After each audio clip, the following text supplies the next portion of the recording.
prison for a Lyman felon after an eagle-eyed officer spotted him while he had 2 outstanding arrest warrants.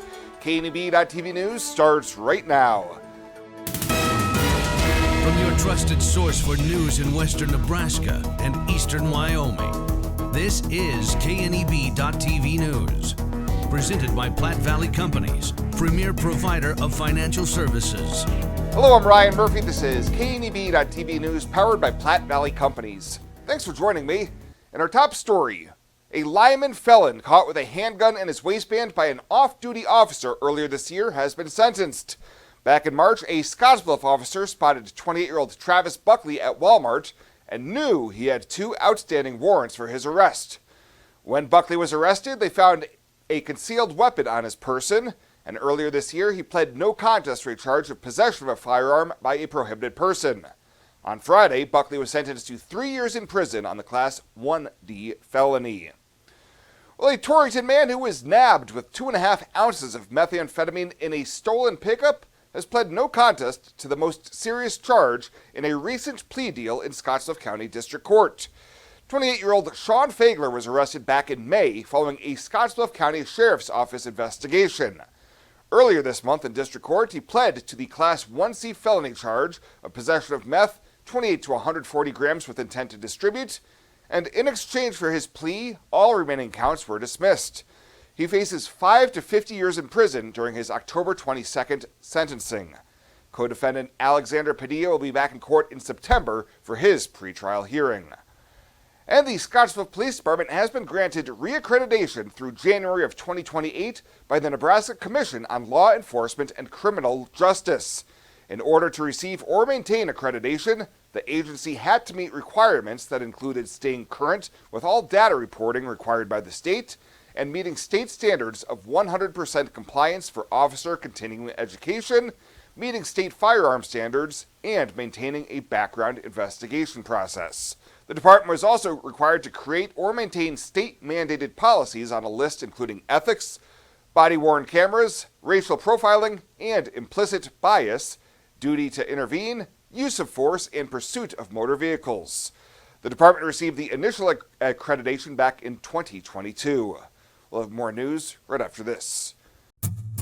Whether you're gardening, searching for the perfect vacation home, or planning your next travel destination, your life is just as unique. Your Raymond James financial advisors, Jody Rosiska and Kevin Figg, get to know you, your passions, and your vision for the future, so you can live your life.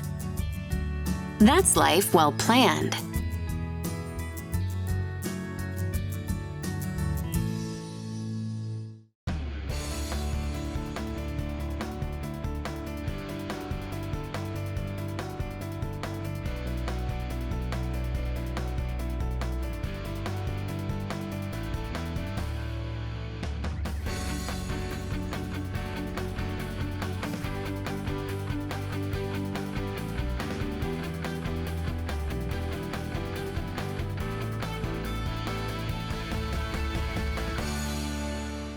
Welcome back. The City of Gering has moved one step closer to finalizing their budget for the coming fiscal year as the City Council approved 8 funding requests from outside agencies and organizations Monday night. The largest grant of $60,000 will go to support Riverside Discovery Center out of the Tourism Department, with $50,000 to Twin Cities Development out of funds generated by the city's LB 840 half-cent sales tax. City Administrator Pat Heath responded when a city resident asked what the community gets in return for the financial backing of TCD. We pay them $50,000 to try and recruit new business, manufacturing, and other businesses in the Gering area. They also help assist us with our LB 840 applications, and they're assisting us with other projects that the city performs. Heath noted without TCD, the city would have to hire an economic development professional, and that would cost 6 figures in salary alone. Among the other approved requests were $18,000 for the Gering Senior Center, more than $7,500 to the Panhandle Area Development District, and $5,000 each for Keep Scottsbluff Gering Beautiful and Scottsbluff County Transit. Well, the Scottsbluff County Board has signed off on a request for additional money towards the final project phase at the Japanese Hall at the Legacy of the Plains Museum. $50,000 from the Tourism Lodging Tax Capital Improvement Fund will be used to help with basement renovations and expansion to allow more exhibits while meeting state fire codes and ADA requirements. Vicky Sakurada Schlaffer told the commissioners that pandemic-related delays, such as the loss of vendors and increased material costs, pushed back the project. If I could have done this much earlier, I would be within budget. But when we put out bids for that final phase of the building project, we were way over budget by almost $122,000. And, we have received a portion of our shovel-ready monies, but we need these in order to finish and make the final request. She noted the exhibit has already paid dividends, drawing in not only local and regional visitors, but also people from across the country, and the final phase will allow them to tell even more of the story of local Japanese immigrants. The vote to approve the grant was unanimous.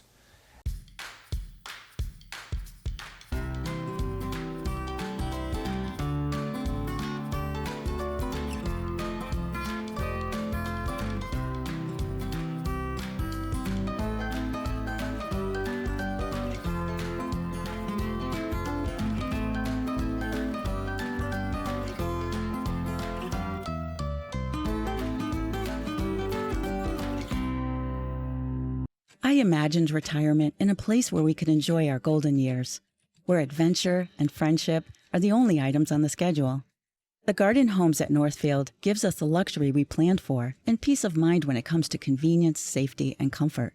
We never have to stop and think about the day-to-day upkeep. We love to explore abroad, but most importantly in our backyard. So much to do, so much to see. Here at Northfield, we get the protection of life care, incredible tax benefits, and secured rates for aging services. It's peaceful, knowing that if our needs change, we'll be taken care of. And most importantly, that our kids will never have to make any tough decisions. There never seemed to be enough time to do all the things we wanted. Now we get to focus our energy on enjoying what this community has to offer. At the Garden Homes, life is ours again. A place we had dreamed about. A chance to focus on us.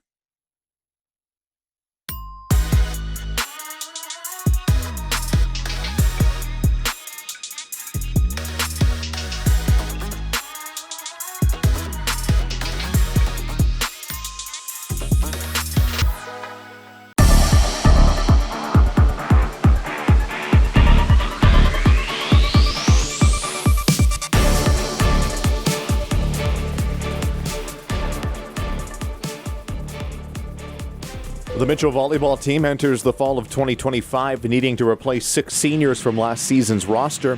And early on, Coach Taylor Briggs has seen this year's seniors stepping up big time for her team as leaders for the younger players that make up most of the roster. Honestly, all of our upperclassmen have really stepped up in their roles and have really taken that connection piece from last year and kind of expanded it to connection and competitiveness. So they really want to win, they really want to make their mark on the year, and we're excited to see what they can do. They work really hard and they take making a difference in the future seriously, so you can see that they're really concerned about their position and doing their best, but they're also very considerate of trying to build up younger kids to replace them next year and helping them to compete with them at their level right now. For senior Lainey Bowl, she says it's different being the ones being looked up to for the first time. I think the big thing is that the leadership is really different. Like us, we were looking up to people, and now we're having to step up and be the one that people are looking up to. This senior class has a big focus on setting up the underclassmen for success in the future, and senior Ellie Pato looks forward to working with this new group. We have a lot of really good underclassmen coming up, and I think we'll be able to use them a lot. Last year we were pretty upperclassmen heavy, and so I think just getting a new experience with new girls is going to be different, but I think it's going to be really good for the program. I really just want to leave a good, lasting impression on the younger girls coming up. For senior Alex Galloway, that inspiration to leave a lasting impression comes from watching seniors lead the way as a manager in junior high. There was this senior class that definitely left a big impact on volleyball, so I want to do the same and make these younger kids really like volleyball. I also really want to enjoy every moment of it, and even if we lose games, like find the positives and have a really good season. The Mitchell Tigers open the season at Shadron on Thursday, August 28th. Following a season that ended with a 3-game win streak to get into the playoffs, the Mitchell Tigers are ready to carry that momentum over into this fall. They'll have to replace a whopping 12 seniors from last year, but Coach Nick Cuxhausen says that the experience gained last year has carried over into this year for the younger players. I think that momentum and the kids that got to play last year in those games is going to help propel things going forward this year. We got a lot of new faces this year, but we really like where we're going with the kids that we do have this year. We had quite a few had varsity experience from last year that's carried over. A few maybe they didn't have a ton, but they had enough to where we kind of feel comfortable going into this year. So we like what we ended the way last year, and we're hoping to build on that this year. Right now we feel we have a lot of competition within. We just need to build that depth. With returning about 4 or 5 guys with varsity experience, we got a lot of guys that need to develop fast, and we're hoping if we can get that development, we're going to have a lot of depth when we get into district play, and we can be a pretty tough team by the time we get into district play. For senior Zane Keller, he says that even though so many players graduated from last year, there hasn't been a drop-off in talent as the younger players have stepped up for this team. Big shoes to fill going into that. The younger group has really stepped up hard compared to years in the past where we had a lot more people of equal level. But I feel that we really haven't lost much at all. I feel like we'll be able to handle ourselves the same way. Fellow senior Xavier Galloway reiterated those points, saying that the team has continued to grow and attributes a lot of that growth to proving themselves in those tough games last year. Even though we have lost a lot, kind of like last year, we know we're able to keep up with all these bigger teams and all that. I would say we have a lot more speed. Once we got on the outside, we're able to get going, and then down in the trenches too, we still have the same power, so we're able to run inside and do all that. And our passing has improved a lot too. Our defense too. A lot of people might come in and doubt our defense, but we think we're able to keep up with them. The Mitchell Tigers open the season on the road at Wheatland, Wyoming on Friday, August 29th. For KNEB Sports, I'm Trayton Harmon. This isn't just a beautiful hospital. It's the home to exceptional patient care. This is where specialty clinics meet your needs. This is where a friendly smile, a warm hand, and an empathetic ear exist to care for you. This is us. Box Butte General Hospital.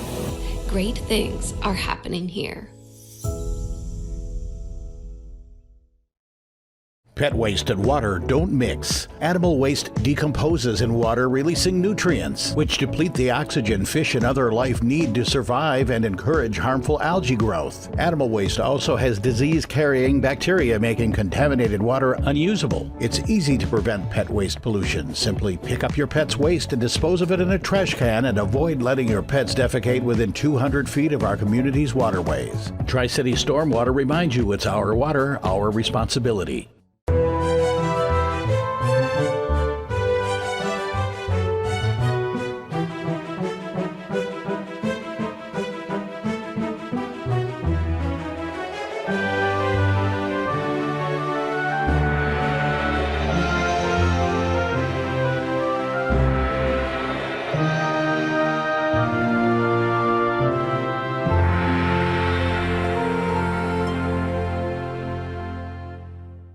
Let's take a look at your community calendar, brought to you by Riverstone Bank.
Community Calendar is brought to you by Riverstone Bank. We're local and we love our community. Welcome to Kelly's Liquor, your liquor cabinet. Whether you're a wine enthusiast, a whiskey sommelier, a tequila connoisseur, or you just love your beer, Kelly's has the best selection of what you're looking for. Family owned and operated since 1946 and right on 27th Street in Scottsbluff. Come see us today at Kelly's Liquor, your liquor cabinet. And remember to be a good neighbor. Don't drink and drive. Kelly's Liquor, West 27th Street in Scottsbluff. At Platte Valley Bank, we want to help you take advantage of every adventure. We know you have plans, goals, and dreams. Let us help you with them. Whether it is building, buying, or renovating, we have the home loan or home equity line of credit to fit your needs. Stop in and see us at Platte Valley Bank and let us help make your dreams a reality. You belong here. Platte Valley Bank, member FDIC, equal housing lender. And finally tonight, ESU 13's Meridian students are kicking off the new school year with a brand new playground built to be safer, more inclusive, and accessible for all. Completed over the summer, the renovation was led by ESU 13's facilities and maintenance crew with support from staff, community partners, and volunteers. Meridian serves students with significant support needs, and Director of Special Education Jessica Broderick says the playground was designed to ensure every child, no matter their mobility or sensory abilities, has a safe place to play and learn. The new space now features adaptive swings, a wheelchair-accessible trampoline, a modern merry-go-round, group play spinners, and even outdoor musical instruments. Turf inlays create games like hopscotch and tic-tac-toe, while a practice mound helps students navigate on even surfaces. ESU 13 credits its staff, board members, and community donors for making the project possible, ensuring the playground was ready for students on the first day of school. Well, that does it for us this time. Thank you so much for tuning in. Stay safe out there, and we'll see you here next time.